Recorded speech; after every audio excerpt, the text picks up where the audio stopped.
우리가 살고 있는 이 세계를 두 진영으로 나눈다면 이 공산주의 국가들 그리고 민주주의 국가들로 나눌 수 있을 것입니다. 이 공산 국가들은 또 사회주의 국가다 이런 표현도 쓰고 있죠. 대표적으로 중국이라든가 또 북한을 들 수가 있겠습니다. 이 기독교의 관점으로 볼 때 공산 국가에서 복음을 전하는 것이 그렇게 자유롭지 않은 것을 우리가 알고 있죠. 복음 전파를 허용하지 않습니다. 중국의 경우에 제가 중국을 그 강의차 자주 다니는 편이었는데 말로는 종교의 자유를 준다라고 하지만 이 삼자 교회에 대해서 이 교회를 정부가 통제하는 방식으로 운영을 하고 있다 하는 겁니다. 삼자 교회라고 하는 것은 자치, 자양, 그리고 자전이라고 하는 이 삼자 애국 운동 위원회를 이렇게 줄여서 하는 교회라고 할 수 있겠습니다. 뭐 쉽게 말하면 정부가 이렇게 등록해서 통제하고 있는 이 어용교회다 이렇게 이해하시면 딱 맞을 것 같습니다. 이들은 사회주의 건설에 반을 맞춰서 교회를 세워가야 한다는 이런 기준을 가지고 정부가 교회를 직접 통제하고 관리합니다. 그러니까 이런 상황 가운데에서 신앙생활을 하는 것은 쉽지 않습니다. 숨이 막히죠. 분명한 것은 이 사탄의 이 기독교, 이 교회를 파괴하는 전략 가운데 하나다라고 하는 것이 분명합니다. 또 반면에 이 자본주의, 이 민주주의 체제에서는 종교의 자유가 좀 넘치도록 보장되어 있어서 누구나 자유롭게 신앙생활을 하고 있죠. 대표적으로 우리나라, 뭐 미국 이런 나라들이라고 할 수 있습니다.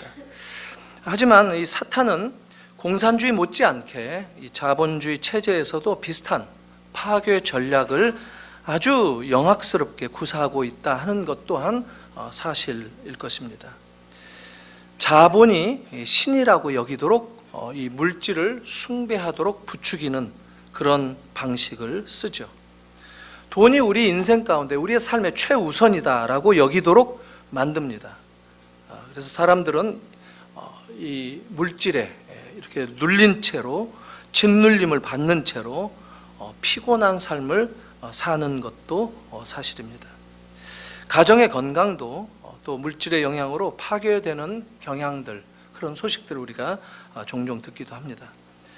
예수를 믿는 우리 그리스도인들은 이런저런 문화적인 상황 속에 처하게 되는데 이것들을 믿음으로 이겨내도록 부르심을 받고 있는 자들이다 하는 것을 다시 한번 확인해 봅니다.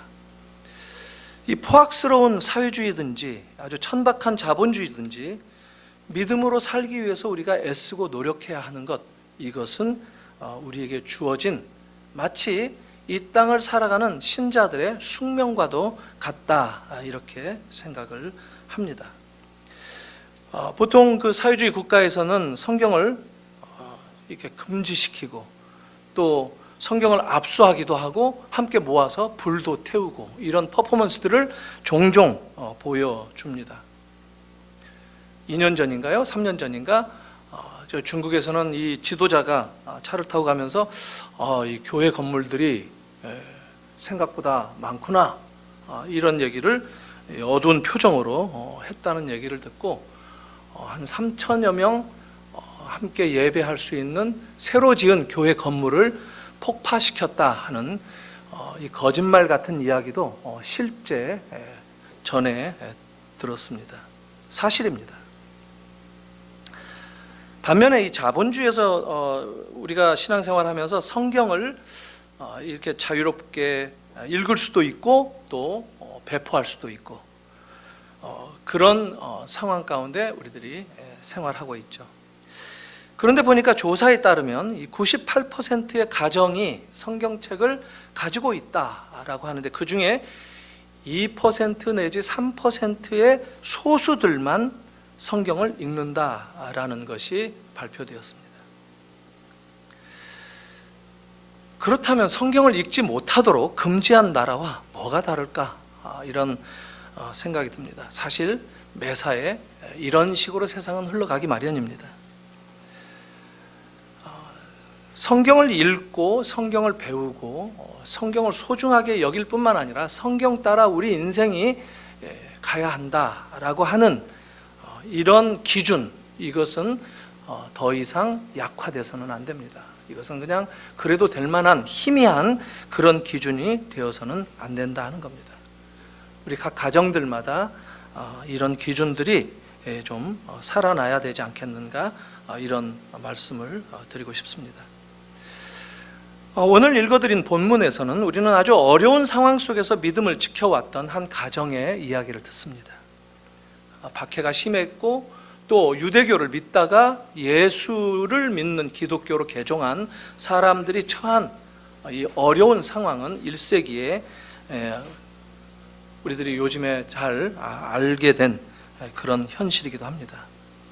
그런 가운데서 믿음을 지키고 또 그 가운데 성경의 소중함을 근거로 어릴 때부터 성경을 가르쳐 왔던 그런 가정이 소개되고 있습니다. 디모데 가정이죠. 특별히 아버지는 이방인 헬라 사람이었고 아마도 많은 학자들이 얘기하는데 믿음을 가지고 있지 않았을 것이다 라고 하는데, 어머니 유니스와 할머니 로이스는 그 아들과 손자인 이 디모데에게 어릴 적부터 주님의 성품을 보고 또 배우며 신앙 안에서 자라도록 가정의 분위기를 제공했다라고 합니다. 디모데는 참 뼛속 깊이 그리스도인으로서 자랄 수 있었던 것 같습니다. 그것은 성경을 가까이 했기 때문이다라고 얘기합니다. 아버지는 영적인 가장 역할을 전혀 하지 못하는 입장이었는데 예수를 알지 못했을 수가 있죠. 그럼에도 불구하고 디모데는 어머니와 또 외할머니를 통해서 그의 신앙을 잘 간직하고 잘할 수 있었다 하는 것을 보여준다는 겁니다. 바울은 1차 선교 여행 때 이 루스드라를 방문했습니다. 그때만 해도 또 다른 지역을 갔다가 다시 재차 방문까지 해서 2번씩이나 방문해서 그때 복음을 전했던 이 디모데의 가정을 계속해서 가르치고 또 믿음을 북돋워준 그런 흔적이 이미 앞장에서 기록되어 있습니다. 그리고 디모데전서, 디모데후서를 개인 이 디모데에게 보낸 편지로 알려져 있는데, 그때 바울은 디모데에게 믿음 안에서 낳은 내 아들이다 라고 얘기까지 합니다. 아마 바울이 신앙을 복음을 전해줬던 그 당사자였다라는 사실을 암시적으로 얘기하는 것이 아닌가 싶습니다.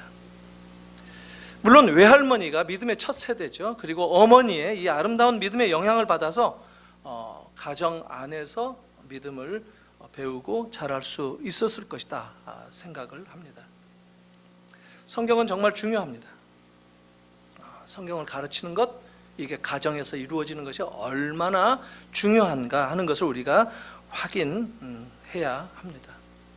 성경은 우리에게 영향을 줍니다. 우리의 삶을 바꾸어 줍니다. 성경을 읽으면 그 말씀을 이해하도록 성령이 우리 안에서 역사해 주시기 때문에 하나님의 말씀은 우리의 삶을 책임지시는 당신의 은혜의 자리로 이끌어 가신다 하는 것, 우리가 놓쳐서는 안 됩니다. 성경 읽지 않는 사람들은 결코 신앙이 자랄 수가 없습니다. 성경 읽지 않는 그리스도인, 이것은 어불성설입니다. 예수를 믿는데 성경은 읽지 않는다, 그런 사람은 존재하지 않습니다. 가정에서 성경이 영향을 끼치도록 하는 것이 이 디모데 가정을 통해서 보면 얼마나 중요한지 모릅니다. 우리 아이들에게도 이 성경을 가르치는 것이 정말 중요하다는 것, 아이들 키우는 우리 부모들이 확실하게 이렇게 인정하고 붙들어야 될 기준이다. 이게 바로 우리 부모들의 영적인 의무다라고 생각할 수 있기를 바랍니다. 사실 이 디모데의 가정은 우리나라의 많은 가정의 모습과 매우 비슷합니다. 아버지보다 어머니에 의해서 신앙이 이 가정에서 유지된 그런 패턴을 보여주고 있죠. 그럼에도 불구하고 아주 잘 자란 디모데 같은 자녀가 교회의 일꾼이 되었다 하는 이런 얘기입니다. 그러니까 어머니가 이 가정에서 이 신앙적인 역할을 행할 때 그게 얼마나 중요한가, 어떤 영향을 끼치는가, 이것을 확인해 준다라는 겁니다. 말씀을 읽어줄 뿐만 아니라 가르치고 말씀을 함께 나누면서 또 말씀 따라서 함께 기도하는 이런 가정의 분위기를 만드는 것, 이것이 어머니의 역할이기도 하다라는 겁니다. 아버지들은 그냥 손 놓고 계속 계시라 이런 뜻은 전혀 아닙니다. 사실 디모데는 말씀으로 양육을 받았어요. 디모데 후서 3장 15절 16절에 바울이 얘기합니다. 네가 어려서부터 성경을 알았다. 그런데 그 성경이 어떻냐면 능히 너로 하여금 예수 그리스도 안에 있는 믿음으로 구원에 이르는 지혜가 있게 한다라고 얘기합니다. 성경은 하나님의 감동으로 되어 있어서 이게 어떤 한두 권의 성경이 아니라 모든 성경은 하나님의 감동으로 쓰여진 책이기 때문에 교훈과 책망과 바르게 함과 의로 교육하기에 충분하다고 바울이 얘기합니다. 이것을 우리가 가정마다 회복할 수 있기를 바랍니다. 어머니들이 신앙생활을 한다라고 얘기할 때 우리 한국 교회에서 이렇게 보여줬던 부작용의 모델도 있는 것을 또 얘기하지 않을 수가 없습니다. 좀 어머니들 가운데 광신적인 신앙생활을 했던 분들, 이런 분들은 오히려 신앙의 악영향을 자녀들에게 끼칠 수 있다는 것도 우리가 생각해야 됩니다. 원만해야 됩니다. 균형이 있어야 됩니다. 어머니들이 교회에 너무 열심을 내는 경우가 더러 있는데 이 광신적인 믿음 생활을 하는 경우라고 들 수가 있죠. 어떤 게 광신적인 신앙생활을 하는 기준인가, 이렇게 얘기할 수가 있는데 가족들이 그렇게 보고 그렇게 말하면 그런 겁니다. 그러니까 가족들과 함께 신앙적인 소통을 할 수 있는 상황, 함께 성경을 읽고 나누고 얘기하고 서로 이해시키고 서로 납득하면서 서로의 신앙을 존중하고 서로의 신앙을 격려하고 이렇게 지낼 수 있는 그런 부모와 자녀들과의 그 관계, 이게 회복되어야 된다 하는 것입니다. 집안일을 소홀히 하거나 아이들을 방치하거나, 이것은 광신적인 좀 그릇된 빗나간 성도다 얘기할 수 있습니다. 물론 한두 번 집안일 소홀할 수 있죠.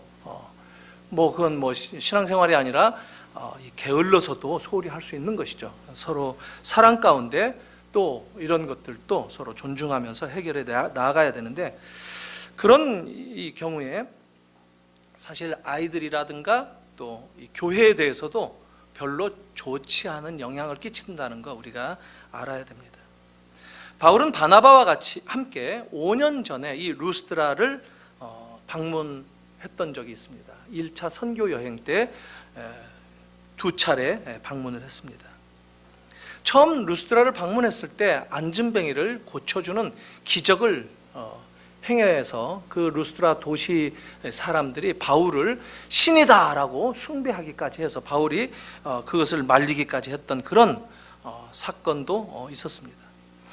그런데 그때 안디옥과 이고니온에서부터 바울을 죽이려고 쫓아왔던 유대인들에 의해서 바울이 돌에 맞아서 실신했는데 죽은 줄 알고 성 밖에 버리고 갔는데, 바울은 거기서 깨어나서 자기 복음 전도의 여행을 계속 했었던 그런 일화로 유명했던 그 도시가 디모데를 만났던 루스드라 그 도시다 하는 겁니다.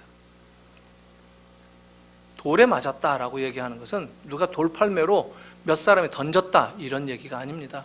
스데반처럼 돌로 사형을 집행했다 하는 겁니다. 죽인 줄로 알고 완전히 죽었다 생각하고 그냥 갔던 것이죠. 바울은 그 후에도 루스드라에 다시 가서 자기가 전도했던 성도들을 또 격려하고 돌아오고 또 그러던 중에 이 디모데의 가정을 만나지 않았겠는가. 이들은 원래 아마 신실한 경건한 유대인이었을 겁니다. 근데 복음을 이렇게 전해 듣고 원래 신앙이 있었던 이 어머니와 외할머니가 마치 스폰지처럼 예수 그리스도를 받아들임으로써 이 기독교 신앙을 가지게 되었을 것이다, 이렇게 생각합니다. 생각해보면 1차 루스드라를 방문했던 선교 여행 동안 극심한 고초를 겪었던 것이 바울이었는데, 고난 가운데 힘든 경험을 했었는데, 그 고난 중에서 그 도시에서 디모데를 만났다, 보석과 같은 열매를 얻었다라고 하는 것, 하나님의 은혜가 아니고서는 설명할 길이 없죠. 디모데는 바울에게 있어서 참 보석 같았습니다. 이 다이아몬드 컷 이렇게 얘기들 하죠. 정말 아주 정교하게 가장 세공을 잘 깎은 다이아몬드를 다이아몬드 컷이다 이렇게 얘기하는데, 사람 중에 정말 잘 자란 사람, 아주 멋지게 큰 이런 사람들을 다이아몬드 컷이다 이렇게 얘기하죠. 디모데가 바울에게 있어서는 아주 딱 그 모습이었습니다. 영적으로 아주 균형이 있었고 정결한 청년으로 공동체 안에서 모두가 아끼는 그런 신앙인이었다 하는 겁니다. 이때 디모데의 나이가 17살, 18살 정도였을 겁니다. 바울은 디모데를 자신의 선교팀에 합류시킬 생각을 합니다. 미래 교회 사역을 위한 제목으로 함께하고 싶었던 그런 확신 가운데 디모데를 팀에 이렇게 집어넣기를 원했습니다. 사실 바울은 팀 사역을 좋아했습니다. 사실 우리 이 교회가 하는 이 사역의 특징은 팀 사역입니다. 우리나라 사람들은 다른 사람들과 함께 일하는 거 잘 못하죠. 혼자 하기 좋아합니다. 도코다이, 이 일본 말인가요? 다시는 안 써야 되겠네요. 혼자, 나홀로 일하는 걸 좋아합니다. 왜냐하면요, 이 팀 사역에 장애가 있는 이 이유가 뭐냐면, 내가 주도하겠다라고 하는 생각이 너무 강해서 그렇습니다. 내 이름이 드러나야 되고 내가 주장해야 되고 내가 그걸 책임져야 된다라고 생각하는 목사들도, 그런 목사들은 얼마나 많습니까? 우리 한국에 참 그거 고치면, 한국의 이 교회 지도자들이 이 팀 사역에 열려 있기만 하면 한국 교회는 다시 부흥할 수 있다라고 저는 개인적으로 생각합니다. 그리고 우리 한국 사람들은 참 이 우기기를 좋아해요. 밑도 끝도 없이 우겨요.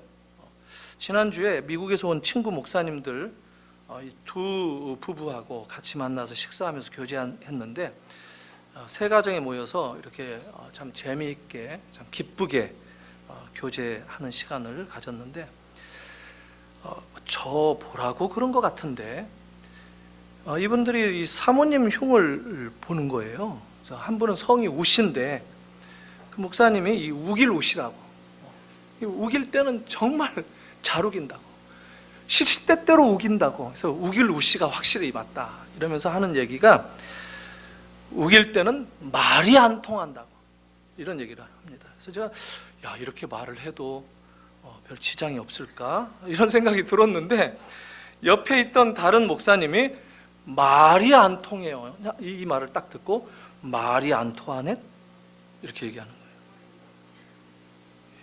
야, 그러면 당신은 루이 16세인데 이렇게 사모님을 그렇게 왕비처럼 대접해 주는데 참 대접받고 살겠다. 그러니까 이쯤 되면 서로 말 실수하고 또 함부로 말을 해도 금방 회복되고 해결되죠. 일단 우기면 된다 하는 게 참 우리 이 정서가 아닌가 하는 생각이 듭니다. 교회야말로 팀 사역이 필요한 것입니다.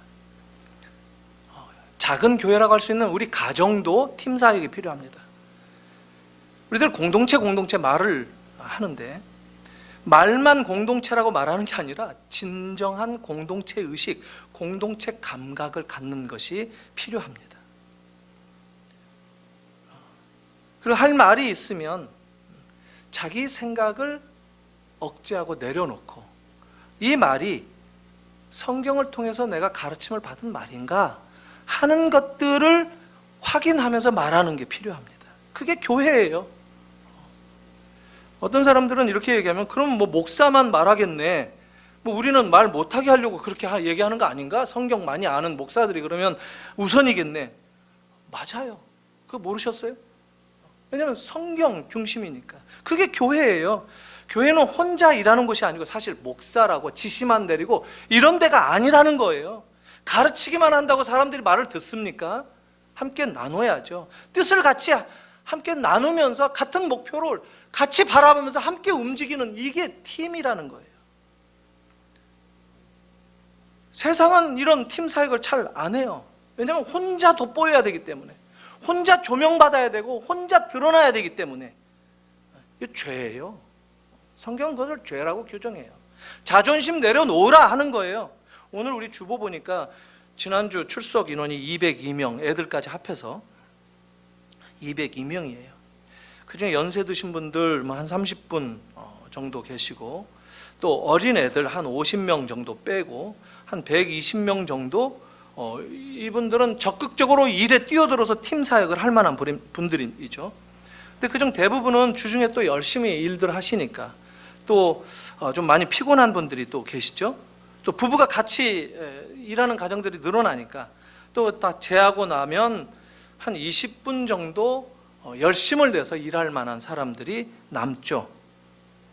또 그 중에 멀리 사는 분들 또 빼면 참 팀으로 이렇게 같이 한 마음으로 일할 수 있는 사람들이 별로 거의 없습니다.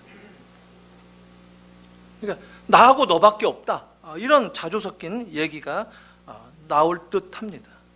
근데 뭐 나는 늘 지쳐 있으니까 피곤하니까 일할 사람은 너밖에 없네, 이런 게 교회의 현실이 아닌가 생각이 듭니다. 이 말을 바꾸고 싶은데요, 무슨 말이냐면요, 교회는 모든 성도들이 같이 참여해서 팀을 이루는 곳이다 라는 겁니다. 교회는 참여하는 모든 성도들이 소속되어져야 됩니다. 어떤 팀이든지 일을 함께 나누고 함께 고민하고 같이 기도하는, 이게 교회입니다. 교회는 다른 게 아니에요. 사람들이 교회예요. 건물은 교회 아니에요. 교회가 정확하게 기능하는 것으로 말을 한다면 사람들이 서로 연결되고 함께 일을 나누는, 그게 교회다라고 하는 것, 이것을 우리가 가져야 됩니다. 바울은 바로 선교 여행을 보면 항상 팀이 같이 움직였습니다.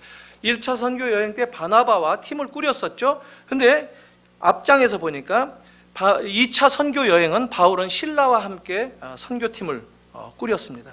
그런데 오늘 이 본문에 보니까 실라는 없어요. 아마 실라는 늦게 합류했다, 이렇게 학자들은 얘기하기도 합니다. 아마 누가가, 이 사도행전을 쓴 저자 누가가 또 바울의 팀이었을 것이다, 이렇게 얘기하기도 합니다. 그들은 더베를 거쳐서 루스드라로 도착했습니다. 그러니까 1차 선교 여행과는 전혀 다르게 거꾸로 루스드라 먼저 방문하는 길을 택했다 하는 겁니다. 이게 선교 여행의 패턴이었습니다. 바울은 도시들을 통해서 선교를 진행했는데 그냥 도시를 선택해서 가는 게 아니라 먼저 가서 복음을 전하고 거기에 믿는 자들을 만들어 놓은 다음에 다른 도시로 가고 또 거기에서도 그런 선교를 행하고, 그러면서 다시 또 원래 지나왔던 그 도시에 가서 다시 성도들을 더 믿음 가운데 격려하고, 이런 식으로 조금 더 멀리 나아가는 이런 선교 전략을 세워서 움직이고 있었습니다. 예수를 믿고 성도가 된 사람들을 격려하고 가르치고 성경적인 신앙을 가지도록 끊임없이 촉구했던, 이게 바울의 복음 전도의 핵심 전략이었습니다. 그런 가운데 루스드라에서 디모데를 우선 뽑겠다 한 것입니다. 멤버를 선택한 겁니다. 아마 디모데의 입장에서 봤을 때 이게 엄청난 특혜죠. 엄청난 기회겠죠. 한 사람 만나서 평생 자기가 가야 할 인생의 길이 정해진다 하는 거 얼마나 큰 축복입니까? 바울의 선교팀에 들어간다는 거 오늘날의 시각에서 본다면 얼마나 큰 축복이겠어요. 그것도 바울이 데려가기를 원해서 지명했다는 것이죠. 그런데 여기서 이어지는 3절의 이 짤막한 이야기는 우리를 갑자기 혼란에 빠뜨립니다. 그 디모데에게 할례를 베풀었다 하는 거예요. 앞장에서 15장에서 할례를 행하지 않도록 결정을 했어요. 예루살렘 공의회에서 자기가 제기하고 경론을 벌인 끝에 할례는 더 이상 유대인들에게조차도 더 예수 믿는데 조건으로 제시하면 안 된다라고 얘기했던 거예요. 할례는 예수 전하는데 그런 율법의 어떤 요구도 이제 필요 없다. 할례를 더 이상 요구하지 않기로 했다 하는 겁니다. 그런데 바울이 바로 그 결정을 내리는데 앞장섰던 사람인데 새삼스럽게 루스드라에서 디모데에게는 할례를 받으라 해서 할례를 베풀었다는 거예요. 왜 그렇죠? 우리는 아주 깜짝 놀랄 수밖에 없죠. 바울이 이랬다 저랬다 하는 그런 인물은 아닐 텐데 때와 장소에 따라서 대략 생각나는 대로 말하고 그런 사람도 아닌데 왜 그랬을까? 이런 건 좀 우리가 깊은 연구와 묵상이 필요합니다. 바울은 이 할례 문제를 율법의 조건을 채우는 구원의 조건으로 여긴 것은 결코 아닙니다. 다만 유대인들의 감수성에 대비한 그런 준비였던 것입니다. Jewish sensibility라고 얘기할 수 있죠. 유대인들의 그 어떤 그 분위기들 여기에 맞춰 주었다라는 것이죠. 바울이 선교 여행을 계획한 지역은 어디든지 유대 공동체들이 득실득실했었습니다. 가는 곳마다 유대인들 회당을 먼저 방문하지 않았습니까? 바울은 디모데에게 이런 유대인들을 우선적으로 만나는 선교 전략을 같이 감당하기 위해서 유대인 목회를 맡길 생각이었기 때문에 무엇보다도 그 사역에 걸맞는 준비를 해야 하는데 그게 할례였다라는 겁니다. 많은 논란이 있을 수 있죠. 하지만 다른 어떤 것보다도 바울이 디모데에게 할례를 받게 한 것, 그것은 복음 전도 전략 때문이었다 하는 겁니다. 유대인들의 회당을 먼저 방문해서 복음을 선포해야 되는데 유대인 공동체들은 회당에 아무나 세우지 않는 거예요. 할례 받지 않는 사람을 유대교 회당에 세워서 설교하라고 놔두겠습니까? 그렇지 않다는 거예요. 일단 회당에서 설교, 회당에서 말씀을 전하는 것이 복음 전파의 첫 걸음인데 그거에서부터 무너지면 안 된다라는 것이었죠. 아예 회당에서 설교 자체를 허락하지 않을 그런 유대인들을 위해서 할례를 베풀자고 했던 이 바울의 이 결단을 저는 참 이건 바로 예수님의 십자가를 지시는 그런 모습과 똑같다라는 생각이 듭니다. 이것으로 얼마나 오해받겠습니까? 야, 저 지가 결정하고 주장해가지고 율법을 내세워서는 안 된다, 할례를 베풀면 안 된다라고 했던 사람인데 지는 할례를 베푼다, 이랬다 저랬다 한다. 여기서는 이렇게 얘기했는데 저기 가서는 저렇게 얘기한다. 얼마든지 오해받을 수 있어요. 지는 원칙도 지키지 않으면서 저런 일을 한다. 그런데 바울은 그런 거 신경 쓰지 않았다는 겁니다. 율법을 지켜야 한다고 생각해서가 아니었기 때문에 이것은 단지 문화적인 이유로도 디모데가 할례를 받을 수 있다는 것을 가르쳐줍니다. 디모데 같은 인물이 얼마나 이중 문화를 잘 극복한 인물입니까? 어머니는 유대인, 아버지는 헬라인. 유대 세계와 헬라 세계를 가교 역할을 할 수 있는 그런 타고난 선교사였다라고 하는 것, 바울은 그걸 주목했습니다. 바울 자신도 그런 인물이었어요. 날 때부터 로마 시민권자였음에도 불구하고 철저한 바리새 교육을 받았던 히브리인 중에 히브리인이라고 주장했었던 바울 자신도 하나님께 바로 그런 제목으로 부름을 받았던 것이거든요. 복음을 전할 수 있는, 유대인들뿐만 아니라 헬라인들에게도 복음을 전파할 수 있는 인종적인 그런 배경을 바울은 놓치지 않았던 겁니다. 그 결과가 5절에 얘기되고 있죠. 교회가 믿음 안에서 더 견고하게 성장해 갔다는 겁니다. 구원받는 사람들이 많아졌다는 것이죠. 보통 디모데 같은 가정에서 자라게 되면 사실 신앙으로 잘 가르치지 못할 것이다 라고 여길 수가 있습니다. 그런데 어머니의 신앙으로도 충분하다라고 디모데 가정은 우리에게 보여줍니다. 저는 우리 교회에서도 여자분들이 먼저 신앙생활을 하고 남편이 아직 예수 믿지 못하는 그런 가정들이 덜어 있는 것으로 알고 있는데 정말 강하게 격려 드리고 싶습니다. 여러분들의 신앙으로 여러분들의 가정을 신앙적인 가정으로 세우는데 충분합니다. 그리고 그 기회를 놓치지 마십시오. 사실 그때 당시에 그리스도인으로 산다는 것, 그리고 이것은 여자들에게 쉽지 않았습니다. 특히 믿지 않는 남편과 사는 입장에서 더 그랬죠. 남편 허락 받지 않고 다른 신앙을 가지는 거, 이건 이혼의 사유였습니다. 그런데 디모데의 어머니와 할머니는 그 일을 이겨내고 해냈습니다. 우리의 가정을 돌아볼 수 있기를 바랍니다. 하나님의 말씀, 이 성경을 자녀들에게 우선적으로 가르치는 것, 얼마나 중요한지 모릅니다. 이거 많이 놓치고 있지 않습니까? 돈 좀 많이 벌어가지고 애들 좀 더 비싸고 좋은 학원 보내주면 부모 노릇 하는 것으로 생각하는 사람들이 얼마나 많은지 몰라요. 나 잘할 때는 이거 못 해봤고 저거 못 해봤는데 내 새끼들한테는 이거 저거 다 하게 해줄 거야. 이게 부모의 사랑으로 생각한다면 그것은 아주 가난한 생각입니다. 벗어나와야 돼요. 아이들을 말씀 안에서 경건하게 믿음으로 교육하는 것 아주 중요합니다. 기도로 자녀들을 가르치는 것 필요합니다. 이것을 회복하시기 바랍니다.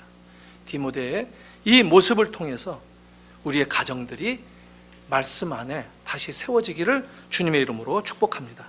끝으로 한마디만 더 드리겠는데, 바울이 디모데에게 할례를 행한 이 모습을 보면서 저는 한 가지 이 교훈을 우리가 배워야 되겠다는 생각을 했습니다. 바울은요, 사람들에게 오해받을 수도 있고 별스러운 상황이 새롭게 초래될 수도 있는 그런 상황 가운데서 담대하게 복음이 전파될 수만 있다면 하고 할례를 베풀었습니다. 사람들에게 자기 자신의 평판 신경 쓰지 않았습니다. 다 내려놓을 수 있었습니다. 복음만 전할 수 있다면 이것이 기준이었습니다. 이게 원칙이었습니다. 사람들이 얘기하는 이런저런 원칙들, 거기에 신경 쓰지 않았다는 겁니다. 바울도 상당히 엄격한 사람이었어요. 자기가 한 말 지키려고 애를 많이 썼어요. 근데 그 모든 중심은 복음 전파에 유익되는가, 이것이었다는 겁니다. 우리가 이것을 배울 수 있기를 바랍니다. 사람들은 신학이 어떻고 또 저런 생각이 어떻고 뭐 이런저런 얘기들을 할 텐데, 자존심으로 자기를 지키고 자기를 세우는데 급급하지 않고 내려놓을 수 있었다라고 하는 것, 이건 왕이신 예수께서 이 땅에 내려오시면서 죄인들과 함께 거하시기 위해서 성육신 하신 모습을 배운 실천이 아닌가 싶습니다. 그리고 이것을 우리가 본받아야 된다고 생각합니다. 여러분들의 삶의 자리에서 이런 성육신을 실천하시기 바랍니다. 여러분들이 좀 더 드러나는 거 안 중요합니다. 여러분들이 좀 더 사람들에게 인정받는 거 별로 중요하지 않습니다. 여러분들의 삶의 모습을 통해서 주님이 나타나는 것, 하나님의 영광이 드러나는 것, 그거 신경 쓰시고, 여러분들이 이러나 저러나 어떤 삶을 결정할지라도 복음이 전파될 수 있다면 내가 무엇이더라도 행하겠다라고 하는 것, 이게 바울의 모습이었습니다. 이걸 통해서 우리 모두가, 우리 교회가 바로 복음 우선적인 교회로 다시 쓰임받는 그런 주님의 교회가 되기를 다시 한번 소망해 봅니다. 기도하겠습니다. 하나님 아버지, 우리가 참 연약한 자들인데 오늘 말씀 주셔서 우리의 가정이 성경을 소중히 여기고 우리 자녀들에게 말씀의 원리를 가르치는 일을 소홀히 하지 않도록 다시 한번 우리에게 귀한 도전 주신 거 감사합니다. 우리의 가정이 무엇보다도 말씀에 서는 가정 되기를 원하오니 주님 불쌍히 여겨주시고 말씀이 제1 삶의 원칙이 되는 우리의 가정들 되게 하여 주시옵소서. 또한 바울이 디모데에게 할례를 베푼 그 모습을 통해서 죄인의 모습으로 이 땅에 오신 우리 주님의 성육하신 모습을 저희들이 다시 한번 묵상하기를 소원합니다.